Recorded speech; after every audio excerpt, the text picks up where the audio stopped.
শিক্ষার্থী বন্ধুরা, আমরা আমাদের পূর্ববর্তী লেসনে ফটোশপের হিস্টোরি ফিচারটির সাথে পরিচিত হয়েছি এবং আমরা দেখেছি এটি কত শক্তিশালী এবং কার্যকরী একটি ফিচার এবং এটি ব্যবহার করে কিভাবে আমরা আমাদের যে আন্ডু স্টেপসগুলোকে কাজে লাগাতে পারি।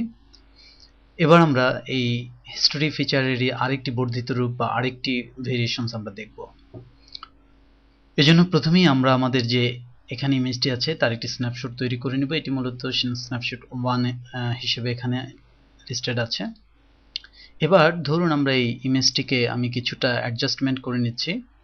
আমি ইমেজটির লেভেলস ব্যালেন্স করে নিচ্ছি,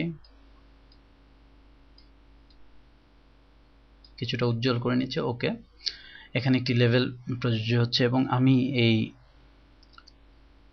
ইমেজটিতে আমি কালার ব্যালেন্সটি করে নিচ্ছি।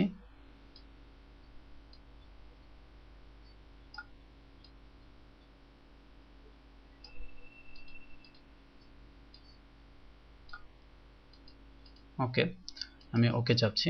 দুটো স্টেপস আমি এখানে ব্যবহার করলাম এবং আমি এই স্টেপেরও একটি স্ন্যাপশট তৈরি করে নিচ্ছি। লক্ষ্য করুন, আমাদের পূর্বের ইমেজের স্ন্যাপশট এবং নতুন ইমেজের একটি স্ন্যাপশট আমরা পার্থক্য দেখতে পাচ্ছি।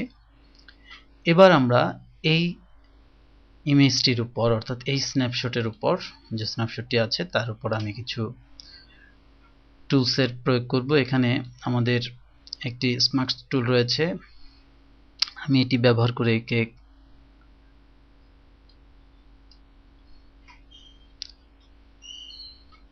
কিছুটা পরিবর্তন করছি। এখন ধরুন আমি চাচ্ছি যে এখানে যে পরিবর্তনটি হয়েছিল এটি ঠিক থাকবে, কিন্তু নিচের এই অংশের পরিবর্তনটুকু আমি আনডু করতে চাচ্ছি, অর্থাৎ আগের স্টেপে আমরা ফিরে যেতে চাচ্ছি। কিন্তু আগের স্টেপে ফিরে যাওয়া মানেই হচ্ছে আমাদের পুরোটা ফিরে যাওয়া, কারণ আমার এখানেও যদি আমি থাকি তবু আমার এই স্টেপটুকু আনডু হচ্ছে না। এই অবস্থার থেকে মুক্তি পেতে বা আমরা আমাদের যে প্রত্যাশিত ফর্ম সেটি পেতে ফটোশপের এখানে একটি টুল রয়েছে। আমরা মূলত এই টিউটোরিয়ালে এই টুলটি নিয়ে আলোচনা করতে যাচ্ছি। এটি হচ্ছে হিস্টোরি ব্রাশ টুলস। এটিও বেশ পাওয়ারফুল একটি টুলস। আমি এবার হিস্টোরি ব্রাশ টুলটি নিচ্ছি।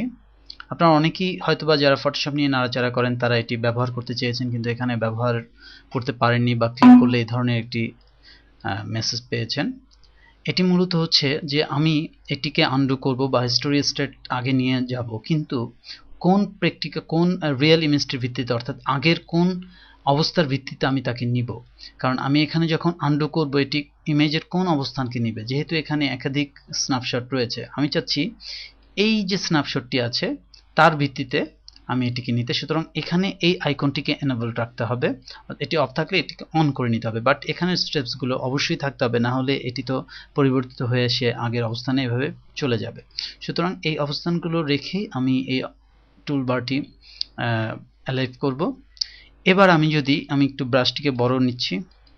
এবার আমি যদি পেইন্ট করি, লক্ষ্য করুন আমাদের ইমেজটির যে অংশটুকু আমি পরিবর্তন করতে চাচ্ছি না সেই অংশটুকু এভাবে করে আমি আগের অবস্থায় নিয়ে যেতে পারবো।